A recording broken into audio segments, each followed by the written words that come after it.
Good morning everyone, আমার happy family সবাইকে happy Monday. আশা করছি সবাই খুব ভালো আছেন, আমিও খুব ভালো আছি। তো সকাল সকাল দিন স্টার্ট হয়েই গেছে, আর এখন আমার কথার মধ্যে অনেক তোমরা হাওয়ার আওয়াজ শুনতে পাবে, বাট কিচ্ছু করার নেই। আমি ডাইরেক্ট ফ্যানটার তলায় এসে বসেছি, যার জন্য আওয়াজ বেশি হতে পারে। রুটি করলাম, এত গরম লাগে, গরমের মধ্যে রুটি করাটা খুবই কষ্টকর ব্যাপার, বাট খেতে ইচ্ছে করলো আজকে, তো করলাম। রুটি করে এসে আমার পুরো ঘরমাক্ত অবস্থা, আমি একটু ফ্যানটার তলায় বসলাম, মানে ভিডিওটা স্টার্ট করি। আলু ভাজা বসিয়েছি, রুটি আলু ভাজা তো আমি কতই ভালো খাই, তোমরা সবাই জানো। সেটা করতে ইচ্ছা করলো আজকে, সেটাই করছি। সুমন বেরিয়ে গেছে অনেকক্ষণ আগে, সুমন যে ফোন ভরে বেরিয়েছে আমি নিজেও জানি না। সুমন মানে আমাকে ডাকেও নি, নিজেই সব করে টোরে নিয়ে বেরিয়ে চলে গেছে।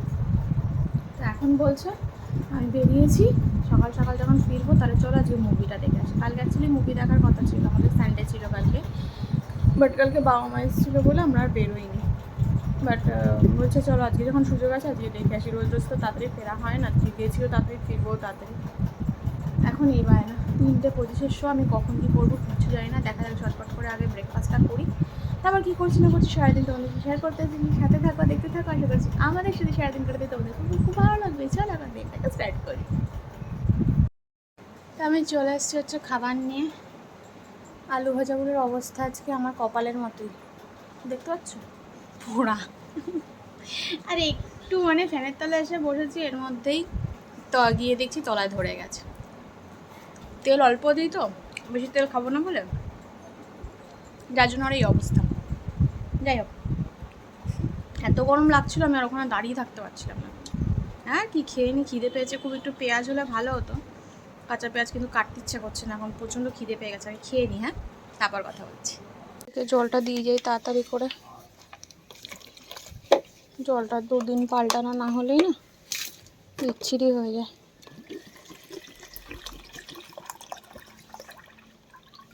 এই মা, বড় বোতল আনা দরকার ছিল। ও তো ভাববে পুরনো জল দেখে খায় কি না কে জানে। যাক, এখানে রাখলাম, ইচ্ছে হলো খাবে, পরে আবার দিয়ে যাচ্ছি। এটা এখানেই থাকে, এটা মাল্টির বোতল। তাড়াতাড়ি করে সব কাজকর্ম সেরে টেরে আমি একটু স্নান করে চলে এসেছি ফুল নিতে।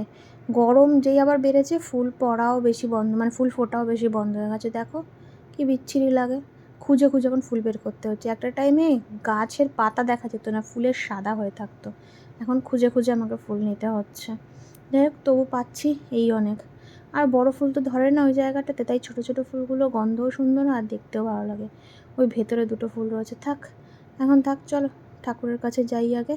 ঠাকুর স্নানের পর ঠাকুরের কাছে 2 মিনিট না দাঁড়ালে মনটা যেন শান্ত হয় না আমার, তাই না? ঠাকুরের সাথে একটু কথা বলবো, একটু প্রার্থনা করব, ব্যাস সারাদিনের কথা যেন তখনই বলা হয়ে যায়। তারপর বাকি সারাদিনের সব দায়িত্ব ওনার ওপরে ছেড়ে দিয়ে আমি নিশ্চিন্ত। আমি জগন্নাথ দেবকে খুব বিশ্বাস করি, তো তাই দিনে একটা বার করে ওনার সাথে নিজের যত রকম কথাবার্তা আছে আলাপচারিতা সেরে নিই আর কি। যেটুকু বলার বলে নিই, আর যেটুকু প্রার্থনা করার করে নিই। এবার খেয়ে দিয়ে বেরোবো। এই যে আমি বেরিয়ে পড়েছি, আর দাদাকে এসিটা চালাতে বারণ করেছি, জানালাটা খোলা রেখেছি। প্রচণ্ড গরম জানি, জানালাটা খোলা রাখতে বলার একটাই কারণ, এই যে একটু বাইরের হাওয়া ঢুকবে আর আমার চুলটা শুকিয়ে যাবে। শ্যাম্পু করেছি তো আজকে। আসলে কি বলো তো, এই ভেজা চুল নিয়ে এসিতে ঢুকলে আমার হালাত পুরো খারাপ হয়ে যাবে, বেরোবো অসুস্থ শরীর নিয়ে। ভেজা চুলে আমি কখনো এসিতে থাকি না। তো দাদাকে বললাম ছেড়ে দাও দাদা, এসি চালাতে হবে না। আর দেখো কি সুন্দর গান চালিয়ে যাচ্ছে, আর শুনবেই বা কী করে তোমরা। খুব সুন্দর গান চালিয়েছে। তো আমি আগে পৌঁছে যাই, সুমন আসছে। তো আমি এসে বসে রয়েছি। দেখো একটা নতুন ছবির অ্যাডভার্টাইজ দিয়েছে, একটা কাকতাড়ুয়াকে পেছনে রেখে, এই প্রথমবার দেখলাম এমন। তো টিকিটের স্ক্রিনশটটা আমার কাছে সুমন পাঠিয়ে দিয়েছিল। আমি আর গরমের মধ্যে বাইরে কোথায় দাঁড়াবো, আমি আইনক্সের ভেতরে ঢুকেই বসে রয়েছি। সুমন আসুক, ওরই এত মুভিটা দেখার তাড়া ছিল, আর ওরই লেট। ওর জন্য আজকে আমরা ফার্স্ট সিনটা মিস করে যাব। 3:25 থেকে শো, 3:25 কিন্তু ছাড়িয়ে গেছে, অলরেডি 3:35 হয়ে গেছে। দেখা যাক কখন আসে, ওয়েট করতে থাকি। এই যে বাবু এসছেন 20 মিনিট লেট করে, যদিও যথাসাধ্য চেষ্টা করেছিল তাড়াতাড়ি আসার। যাই হোক, তো এখন হাফ টাইম চলছে, আমরা ভেতরে কিছু খাবো না, পরে বেরিয়ে ফুড কোর্ট থেকে একটা কিছু খেয়ে নেবো। তাই এখন বসে বসে ওয়েট করছি, গল্প করছি, আর বোর হচ্ছি এই অ্যাডভার্টাইজগুলো দেখতে দেখতে। চলো। তো আবার চলে এসেছি সেই ভয়ঙ্কর ফুড কোর্টে। না, আজ আর এই জায়গাটা ভয়ঙ্কর নেই। ভয়ঙ্কর কেন বললাম, তোমরা আগের ব্লগটা যারা দেখেছো, আমার আগের কিছু ব্লগ, কয়েকটা ব্লগ আগেই দেওয়া ছিল যে স্টার মলের ফুড কোর্টের কয়েকদিন আগে এসেছিলাম, কি সাংঘাতিক অবস্থা ছিল। ওই যে সুমন আইসক্রিমের খোঁজ দিচ্ছে আমাকে, কোন আইসক্রিম নেবে, কী করবে, ওই যে। তো এই আর কি, তখন সেদিন প্রচণ্ড গরম ছিল, এসিগুলো কাজ করছিল না। বাট আজকে তেমন কিছু না, আজকে ভেতরটা খুব ঠান্ডা, আর আমি বসেই একটু খাওয়া দাওয়া করতে পারবো। এখন আমরা গরমের জন্য প্লাস বিভিন্ন কারণেই রিচ খাবার একদম ছেড়ে দিয়েছি। তো সুমনকে বললাম আমি শুধু দোসা খাবো, আর সুমন বললো তাহলে গরম পড়েছে, সাথে একটা চলো আইসক্রিম খাই।